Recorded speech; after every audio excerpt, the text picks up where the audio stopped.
Hello, welcome to the Self-Learning Podcast by Dr. Sushma Singh. Let us start discussion on Unit 23, Construction of Identities. And our topic is Identity and Identification. It is important at this stage to examine a closely related notion of identification. The term identification is in common use in different contexts. It was formerly used in Sociological by Sigmund Freud to explain a process by which a child relates and assimilates to itself external persons and objects.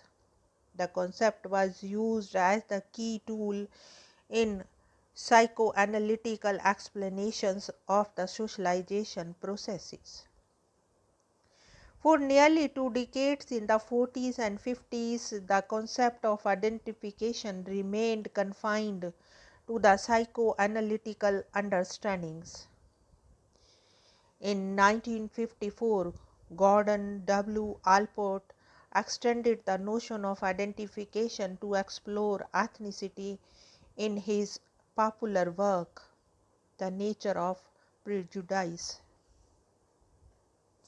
Contemporary social scientists recognize limitations of such assertion, as we all know that individuals do not necessarily accept membership of ethnic groups.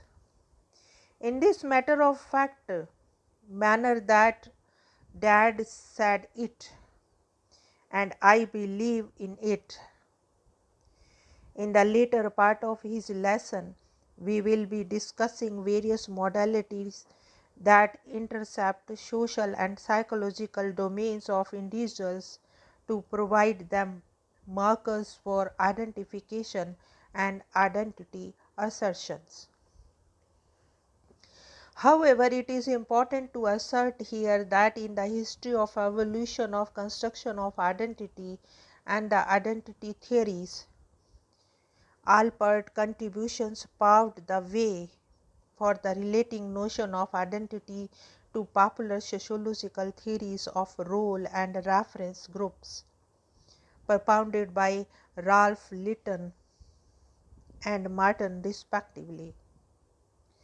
Foote felt that the Litton roles theory lacked a satisfactory account of motivation, and thus it will be better if theories of identifications are mooted as explanations for motivation in social interaction. Foote distinguished his use of the term identification from that of Freud.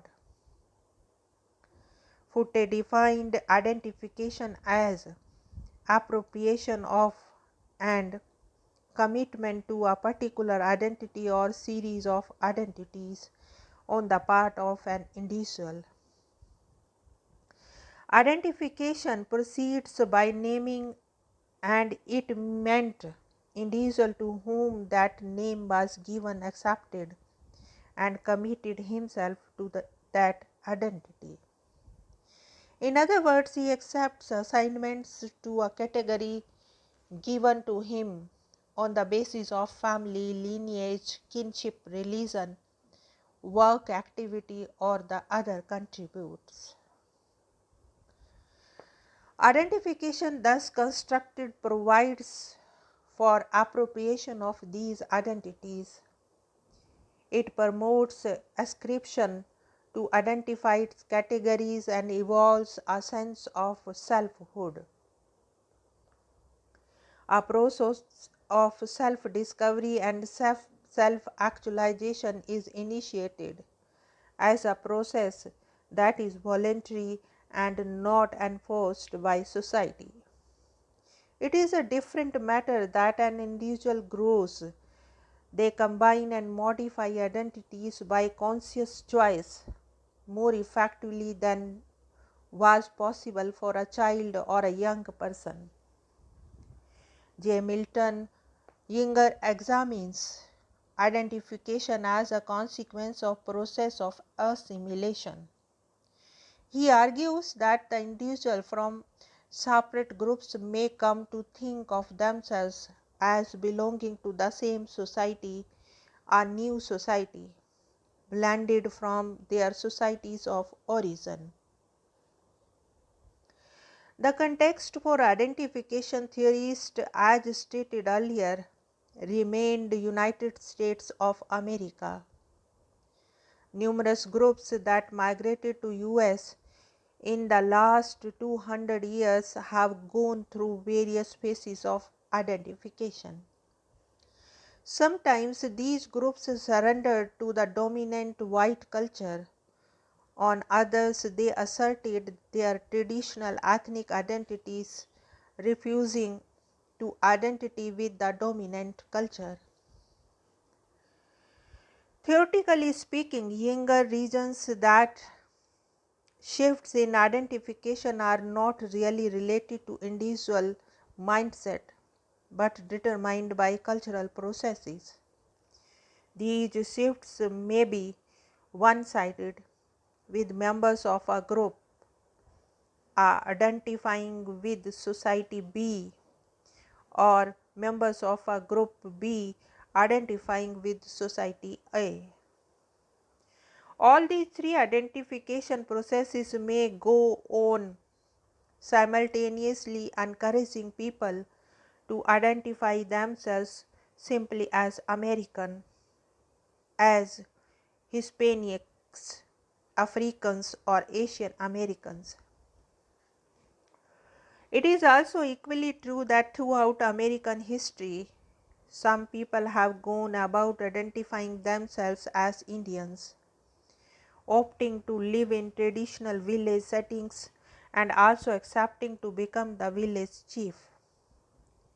Inger concludes that identification is sometimes the major causal influence in the ethnic order. At other times, it is more neatly dependent on the levels of integration, acculturation, and amalgamation. It is important to note here that the self-identification and identification by others is not necessarily correspondent to each other. Individuals or groups may ascribe themselves to certain nationalities or regions, but are not necessarily accepted by others to be so. Ethnic conflicts in the northeast or displaced populations in Kashmir can constitute examples that may fit into this model. Inger makes a very important point here when he says that the group solidarity among members of a group may block identification even with an open society. Now let us wind up the session and take rest. Thank you very much for engaging yourself with the Self Learning Podcast.